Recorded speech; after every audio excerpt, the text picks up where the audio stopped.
A principios de 2024, Ivana Williams, una patrullera estatal de Mississippi, fue despedida de su trabajo debido a acusaciones de que usaba su teléfono de trabajo para compartir fotos y videos inapropiados con altos mandos en su lugar de trabajo.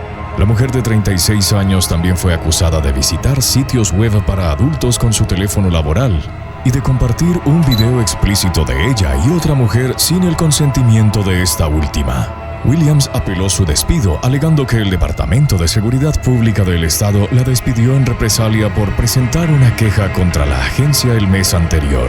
También argumentó que el despido fue discriminatorio, ya que varios de sus compañeros varones tenían contenido similar en sus teléfonos, pero no fueron sancionados ni despedidos.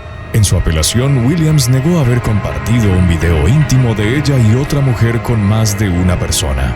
La mujer, Bryony Fiskerly, de 39 años, ha presentado una demanda civil contra la ex policía, alegando que estaba demasiado intoxicada para consentir el acto que fue grabado en video y que no recordaba al día siguiente. Williams negó las acusaciones y sigue afirmando que su despido fue injusto.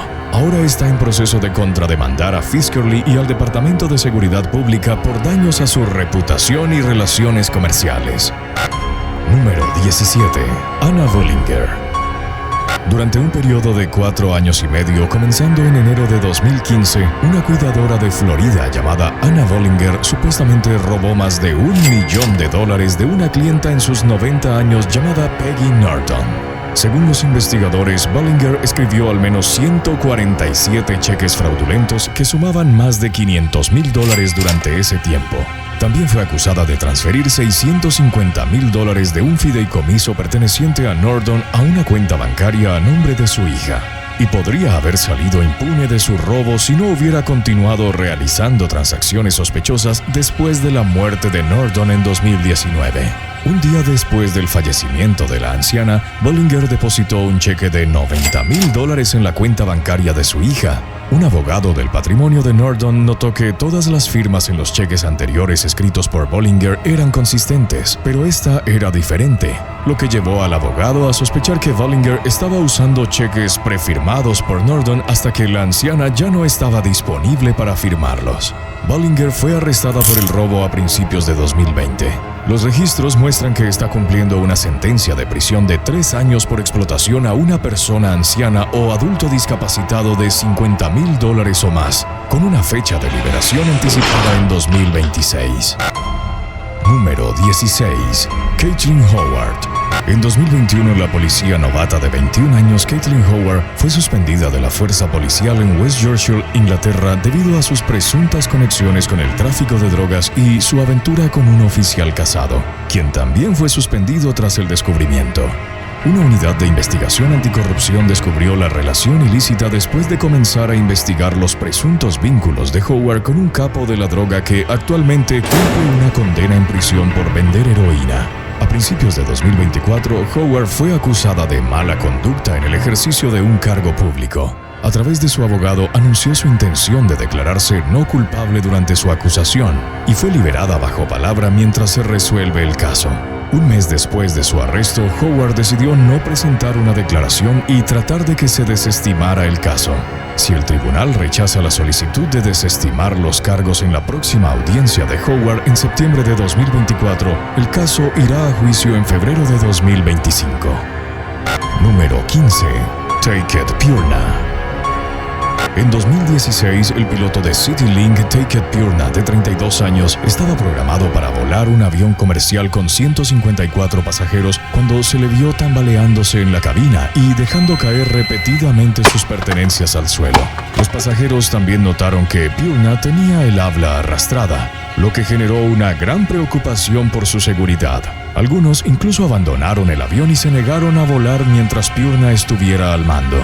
Las imágenes del alarmante comportamiento del piloto capturadas en el aeropuerto de Surabaya, en Indonesia, rápidamente se difundieron en las redes sociales. Purna fue retirado del vuelo y otro piloto fue llamado para reemplazarlo, lo que retrasó la salida aproximadamente 1 hora. Inicialmente, la aerolínea negó negó que Piurna estuviera intoxicado, afirmando que las pruebas iniciales de drogas y alcohol fueron negativas. Sin embargo, el video sugería lo contrario y Piurna fue sometido a pruebas médicas para determinar si el consumo de sustancias estaba causando su comportamiento inusual.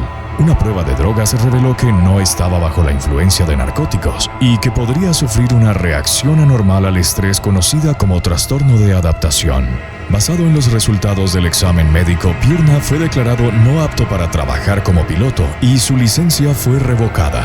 Tras el incidente, el CEO de CityLink, Albert Burham, y el director de producción de la aerolínea renunciaron y se disculparon por haber puesto en peligro a los pasajeros. Número 14. Amal Hanna. Después de 15 años de servicio dedicado como conductora de autobús escolar en Long Island, Nueva York, Amal Hanna, de 60 años, fue despedida por beber accidentalmente una bebida alcohólica durante el trabajo en el otoño de 2023. En ese momento estaba recibiendo quimioterapia para el cáncer, lo que redujo su sensibilidad a ciertos sabores, incluso el alcohol. Antes de su turno ese día, tomó por error una lata de White Claw Hard Seltzer de su compañero de cuarto, pensando que era una bebida sin alcohol. Hanna no pudo detectar que la bebida contenía alcohol, lo que explica por qué bebió a la vista de todos mientras llevaba a los estudiantes a sus casas esa tarde. Alguien reconoció que la bebida era alcohólica y Hanna fue rápidamente removida del autobús. Otro conductor completó la ruta y Hanna fue despedida de su trabajo. Además de no poder percibir el alcohol en la bebida debido a su enfermedad, Hanna dijo a la estación local News 12 que era bebedora, lo que la hacía menos propensa a darse cuenta de que la bebida contenía alcohol. La policía del condado de Suffolk creyó en la afirmación de la devastada mujer que había cometido un error honesto y decidió no arrestarla por ello.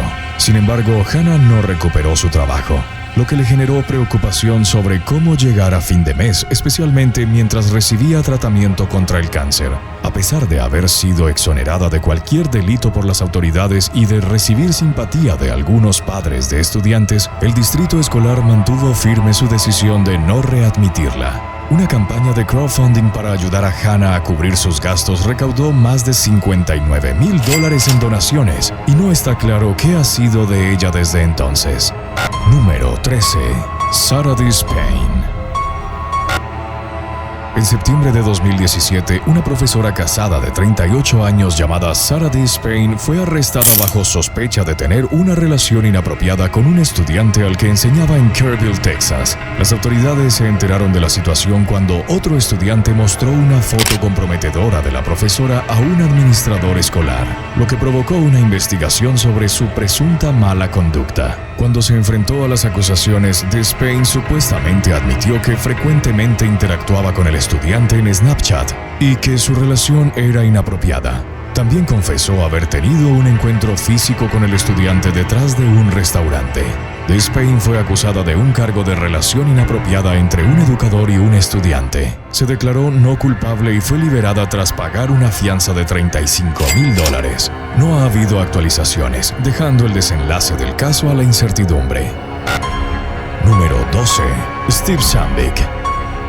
En noviembre de 2022, un empleado de la oficina del sheriff del condado de Mower, en el sur de Minnesota, acusó al sheriff Steve Sandvik de acoso, de estar borracho en el trabajo y de otras conductas cuestionables. Un oficial entrenado para reconocer signos de embriaguez basándose en la conducta, el habla y las señales visibles como la apariencia de los ojos, determinó que Sandvik había estado bebiendo ese día. En un correo electrónico a The Globe, la administradora del condado, Trish Harrin, dijo que se le advirtió al sheriff que sería detenido y sometido a una prueba de alcohol si conducía. Sandvik consiguió un aventón a casa y se inició una investigación.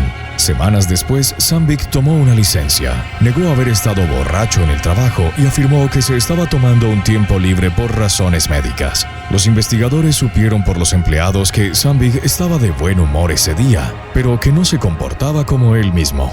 Los hallazgos concluyeron que Sandvik estaba ebrio ese día, pero las acusaciones de mala conducta en su contra no fueron fundamentadas.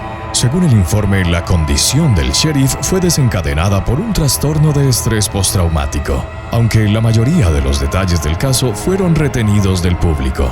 correos electrónicos obtenidos por ABC6 revelaron que Sandvik había actuado de manera extraña en al menos 2 ocasiones anteriores. A principios de 2023, un portavoz del condado dijo que Sandvik había recibido el tratamiento recomendado y había progresado enormemente en su salud.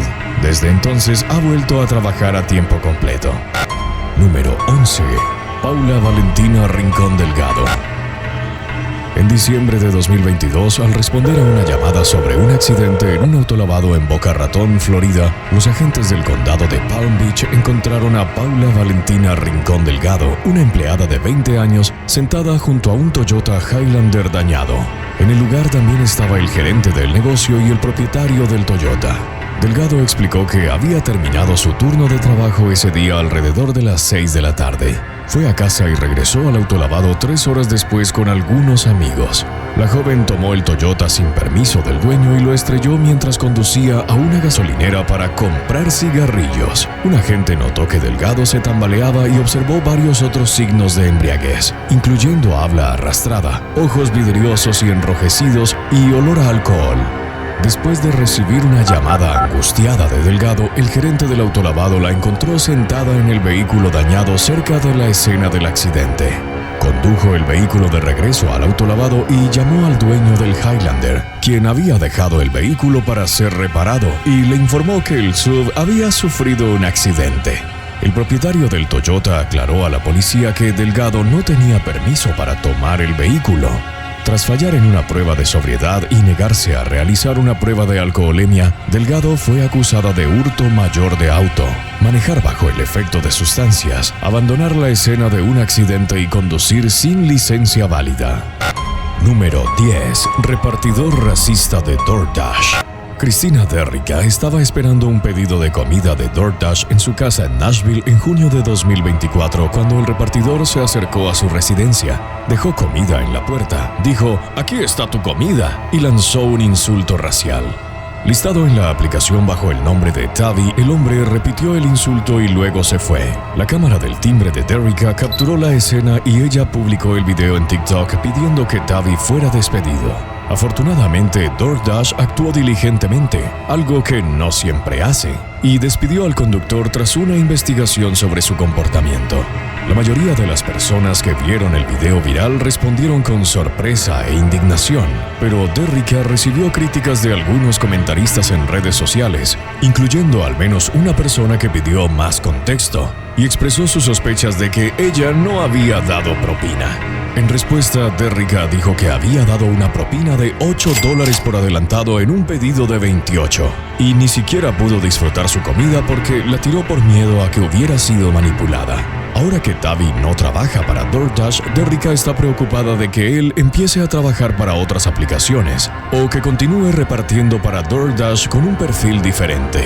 Ella dijo a sus seguidores que no sabe nada del conductor, incluyendo su apellido, lo que significa que no hay forma de saber en qué puerta aparecerá la próxima vez. Número 9. Christine Satriano. Mientras trabajaba en la cárcel del condado de Ramsey en Minnesota como asistente médica en 2022, Christine Satriano, de 54 años, supuestamente se volvió cercana a un recluso que estaba detenido bajo sospecha de asesinato. Ella y Della K. Williams, de 28 años, mantuvieron varias conversaciones telefónicas explícitas, las cuales fueron grabadas según la política de la cárcel. En una de las conversaciones, Satriano le dijo a Williams que tenía algo que decirle, pero que no podía decirle por teléfono. En otra conversación, aproximadamente 2 semanas después, mencionó que alguien estaba hablando sobre el caso del acusado, poniendo en riesgo la seguridad y reputación de esa persona. Durante la búsqueda en el bolsillo de la mochila de Satriano, la policía encontró un cuaderno con varias cartas manuscritas entre ella y Williams. En una nota, Williams alentó a Satriano a obtener una casilla postal para que ella pudiera actuar como intermediaria entre él y otros involucrados en su caso sin que sus superiores se dieran cuenta. Según los investigadores, Satrino admitió haber tenido una relación inapropiada con Williams y obtener un número de teléfono para evitar que el personal de la cárcel se diera cuenta de que estaba manteniendo correspondencia a nivel personal. Fue acusada de un cargo de ayuda a un delincuente después del hecho. Aunque el resultado del caso criminal de Satrino no está claro, los registros muestran que actualmente está cumpliendo tiempo en el sistema penitenciario local y que no ha sido condenada por el cargo. Número 8. Kevin McCurby. Mientras transportaba a un paciente de diálisis para su tratamiento en Fairburn, Georgia, en 2021, el conductor de ambulancia Kevin McCurby, de 34 años, se salió del borde de la carretera, causando que el vehículo volcara y terminara en una zanja. El paciente, Wilton Thomas, de 66 años, que no estaba asegurado, murió en el accidente. Según la policía, McCurby y su compañero intentaron huir de la escena en un Uber, pero un oficial llegó antes de que pudieran escapar. El policía notó un olor a alcohol en el aliento de McCurby, lo que llevó a sospechar que estaba conduciendo bajo influencia en el momento del accidente. McCurby admitió haber fumado marihuana, bebido una cerveza y tomado estimulantes recetados mientras estaba al volante. Fue acusado de 10 delitos, incluyendo conducción bajo influencia, homicidio vehicular en segundo grado, no mantener el carril y posesión de un contenedor abierto. A finales de 2023, McCurby se declaró culpable de homicidio vehicular, conducción temeraria y conducción imprudente. Fue sentenciado a 9 años de prisión, de los cuales al menos 8 serán cumplidos tras las rejas. Número 7. Dulaina Almond. En 2024, el New York Post reveló que una mujer del Bronx de 33 años llamada Dulaina Almond todavía trabajaba como maestra a pesar de haber perdido su empleo 4 años antes debido a su conducta inapropiada con un estudiante. El Departamento de Educación había despedido a Almond en 2020 por intercambiar decenas de miles de mensajes de texto con un adolescente y su contacto exclusivo con otros estudiantes en una escuela pública en el Bronx. Cuando el Post la encontró 4 años después, estaba trabajando en una escuela charter. El CEO de la escuela, Derek Spalding, dijo que no apareció nada sospechoso en la verificación de antecedentes de Almond cuando se tomaron las huellas digitales durante el proceso de contratación. Almond se jactó en el medio de comunicación diciendo: "No puedo ser culpable si todavía soy maestra", y añadió: "Todavía soy maestra, no pueden tocarme. Y todavía soy maestra trabajando en otro lugar, como realmente no pueden tocarme". Pero estaba equivocada, y después de 2 semanas de la publicación del reportaje del Post, el nombre de Almond fue eliminado de la lista de personal en el sitio web de la escuela charter. Un administrador de la escuela confirmó en una llamada telefónica con el medio que Almond ya no trabajaba allí. Ni ella ni los funcionarios de la escuela estuvieron dispuestos a hablar extensamente con el New York Post tras su despido. Número 6. Nathan David Evans. En enero de 2024, la policía fue llamada a una instalación de mantenimiento en Salt Lake City, Utah, después de que un empleado preocupado notara que su compañero de trabajo, David Hinkbine, de 65 años, estaba desaparecido. Al registrar la propiedad, los oficiales encontraron el cuerpo asesinado de Hinkbine, junto con un martillo ensangrentado y una bolsa llena de ropa ensangrentada. Había sido golpeado hasta la muerte. Después de ver huellas de manos ensangrentadas en la pared y en la alfombra de una oficina trasera, el empleado que llamó al 911 cuestionó a otro empleado, Nathan David Evans, de 41 años, sobre el paradero de Hinkbine. Según documentos judiciales, Evans dijo que Hinkbine estaba bien, pero parecía a la defensiva. Cuando el empleado preocupado se presentó a trabajar al día siguiente y vio que la sangre no había sido limpiada, cuestionó a Evans nuevamente, y él respondió que Hinkbine estaba acabado. Entendiendo esto como que Hinkbine estaba muerto, el trabajador contactó a las autoridades. Tras el descubrimiento del cuerpo de Hinkbine, la policía habló con un conductor que dijo haber escuchado a Evans discutiendo su plan para matar a Hinkbine por meterse en sus cosas. Evans también comentó que no le gustaba cómo lo estaban tratando, pero cuando los investigadores lo confrontaron, negó cualquiera de estas interacciones con sus compañeros de trabajo y afirmó no tener conocimiento del asesinato de Hinkbine. Evans está actualmente detenido sin fianza en la cárcel del condado de Salt Lake bajo sospecha de asesinato y abuso o profanación de un cuerpo humano. Número 5. Michael McDermott. Mientras trabajaba en Edgewater Technology en Wakefield, Massachusetts, a finales de 2000, el programador de computadores Michael McDermott, de 42 años, se enteró de que el IRS planeaba embargar su salario por impuestos sobre la renta que debía. Sabía que tendría que arreglárselas con un presupuesto extremadamente ajustado, pero inicialmente parecía no estar preocupado cuando él y sus compañeros regresaron al trabajo después de un largo fin de semana navideño. 2 horas después del inicio de la jornada laboral, McDermott reunió 3 armas que había llevado a la oficina y se dirigió a la oficina de recursos humanos, donde disparó a Janice Haggerty, de 46 años, y Cherry Troy, de 50 años. Mató a otros 5 compañeros de trabajo mientras avanzaba por un pasillo y entraba en una oficina de contabilidad, incluyendo a Jennifer Bragg Capobianco, de 29 años, Rose Manfredi, de 48 años, Louis Jabel, de 58 años, Paul Marciu, de 36 años, y Paul Wood, de 29 años. Para cuando llegó la policía, las 7 víctimas habían muerto a causa de sus heridas. Los oficiales entraron al edificio y encontraron a McDermott sentado tranquilamente en una silla de oficina cerca de 2 de los cuerpos. Mientras los agentes de la ley se apresuraban a detener al asesino antes de que causara más derramamiento de sangre, él dijo: "No hablo alemán". McDermott se declaró no culpable de 7 cargos de asesinato debido a demencia. Durante su juicio, afirmó que el arcángel Miguel le había instruido ir a Berlín de la década de 1940 y matar a Adolfo Hitler y otros 6 nazis. Los fiscales lo acusaron de fingir enfermedad mental para intentar que la defensa por demencia fuera aceptada. Pero el jurado no quedó convencido y encontró a McDermott culpable de todos los cargos. Fue sentenciado a 7 cadenas perpetuas consecutivas sin posibilidad de libertad condicional. Número 4. Stephanie Partington. Mientras trabajaba como azafata durante un vuelo de 7 horas de Emirates de Dubái a Birmingham, Inglaterra, en abril de 2012, los compañeros de trabajo de Stephanie Partington, de 24 años, notaron que estaba actuando fuera de lo común. Hablaba tan alto mientras servía a los pasajeros que un miembro de la tripulación le pidió que bajara la voz. Los documentos de rutina que debía llenar al final de su turno eran ilegibles, lo que aumentó las sospechas de sus compañeros y supervisores, incluyendo el capitán, quien pidió a la policía que se reuniera con el avión al llegar a su destino. Partington negó estar intoxicada en el trabajo, pero falló una prueba de alcoholemia que mostró que tenía 8 veces el límite legal permitido para su trabajo y fue arrestada bajo el acta de aviación civil por estar incapacitada en el trabajo. Su abogada defensora, Lois Cullen, argumentó que Partington había sido llamada a trabajar en corto plazo durante lo que se suponía era su día libre. Había estado bebiendo hasta altas horas de la madrugada, pero quería causar una buena impresión porque era nueva, así que aceptó trabajar en el vuelo. Desafortunadamente, la decisión finalmente le costó su trabajo y también fue multada. Número 3. Donald Brooks. Una noche de junio de 2023, un empleado de Sam's Club fue asesinado a tiros sin piedad en el aparcamiento de su lugar de trabajo en Baton Rouge, Luisiana. Las imágenes de vigilancia de la escena del crimen mostraban a la víctima huyendo de su tirador y desplomándose en el exterior de un restaurante cercano.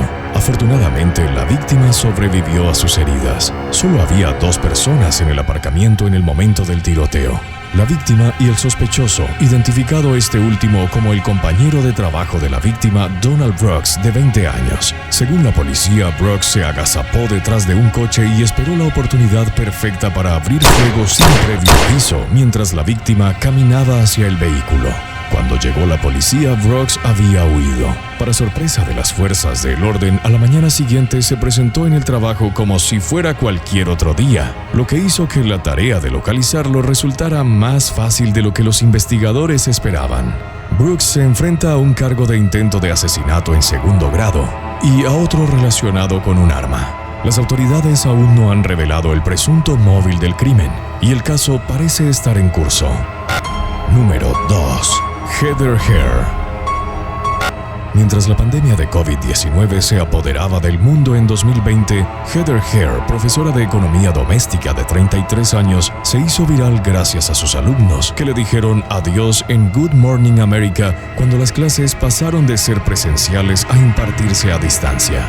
Dado que sería prácticamente imposible aprender economía doméstica a distancia, las clases de esta madre casada habían sido suspendidas por las autoridades escolares del distrito de Arkansas donde trabajaba. En un giro sorprendente e inesperado, 2 años después fue acusada penalmente de mantener una relación inapropiada con uno de sus alumnos. La detención de Hare se produjo después de que la víctima denunciara los abusos. Conocido solo como JR, dijo a los investigadores que conoció a la profesora durante su último año en 2021. Interactuaban con frecuencia de tú a tú, incluso por teléfono y en las redes sociales. Muy pronto, la conducta de Hare se volvió inapropiada. La víctima recordó entre 20 y 30 encuentros ilícitos que ocurrieron en varios lugares, incluyendo el automóvil de Hare, su casa en Conway, e incluso su salón de clases y el estacionamiento de la escuela. Según los fiscales federales, Hare también trasladó a la adolescente a través de fronteras estatales con el propósito de intimar. A principios de 2024 llegó a un acuerdo con la fiscalía y admitió su culpabilidad en el cargo de transporte. Fue condenada a penas concurrentes de 13 y 20 años, lo que significa que cumplirá ambas condenas al mismo tiempo. Número 1. Garrett Suffing. Después de visitar a una escort en 2017, un hombre británico casado encontró un sobre en el parabrisas de su coche. Contenía una colección de fotos de él entrando y saliendo de la casa rodante de la escort, junto con una nota mecanografiada detallando la fecha, hora y ubicación de la visita. Firmada como Liga de la Justicia, la ominosa nota decía: «Has cometido un error de juicio masivo». El remitente anónimo exigía un pago de casi $1,250 y amenazaba con contarle a la esposa del hombre sobre su visita a la escort si no pagaba. En lugar de cooperar con la demanda de dinero, el hombre acudió a la policía, que ofreció plantar el dinero en un lugar acordado y arrestar a quien apareciera para recogerlo. Las autoridades vigilaron el lugar, pero nadie vino por el dinero. Mientras tanto, los investigadores hablaron con la escort que el hombre había visitado. La descartaron como sospechosa después de concluir que dirigía su negocio legítimamente y no parecía querer problemas. Mientras el dinero seguía sin ser recogido, los expertos en inteligencia revisaron si alguien había visitado recientemente la información de la víctima de chantaje en línea. Para su sorpresa, descubrieron una búsqueda en la base de datos nacional de la policía que se había hecho en la misma comisaría en la que estaban trabajando. El equipo de inteligencia rastreó la búsqueda hasta el detective Garrett Suffing, un empleado de larga data del departamento de policía y miembro del equipo de investigación que había esperado al chantajista en el lugar de la entrega del dinero. Suffing había realizado la búsqueda el día antes de que la víctima se presentara en la comisaría para denunciar el intento de chantaje. Dentro de la casa del detective, los investigadores encontraron una copia rota de la carta de chantaje y más fotos de la víctima. A pesar de actuar con dureza en la carta, Suffing rápidamente se derrumbó en lágrimas cuando los miembros del equipo de delitos mayores de la policía lo confrontaron en el trabajo sobre su papel en el esquema de chantaje. Actuó confundido, como si no entendiera por qué lo estaban arrestando, pero fue rápidamente silenciado por uno de los oficiales, quien le recordó que las fuerzas del orden no hacen este tipo de arrestos sin razón. Suffing continuó fingiendo inocencia y confusión, aunque las autoridades dejaron en claro que no le creían. Después de ser liberado de la custodia, trató desesperadamente de justificar su salida de los cargos criminales que enfrentaba. También hizo excusas inverosímiles, incluyendo que llevó a cabo el plan de chantaje como parte de un plan para ayudar a la escort a ingresar a un programa de asistencia para drogas, pero no había evidencia que sugiriera que eso fuera cierto. Y Suffing finalmente se declaró culpable de chantaje y mala conducta. Originalmente fue sentenciado a 18 meses de prisión, pero la misma agencia de policía en la que Suffing solía trabajar consideró que la sentencia era demasiado indulgente. Así que llevaron el caso de nuevo a la corte y su sentencia fue duplicada a 3 años. Gracias por ver. Probablemente esta pregunta no te la han hecho desde que eras niño. Pero si pudieras elegir un trabajo, cualquier trabajo, ¿cuál elegirías y por qué? Déjanos saber en la sección de comentarios.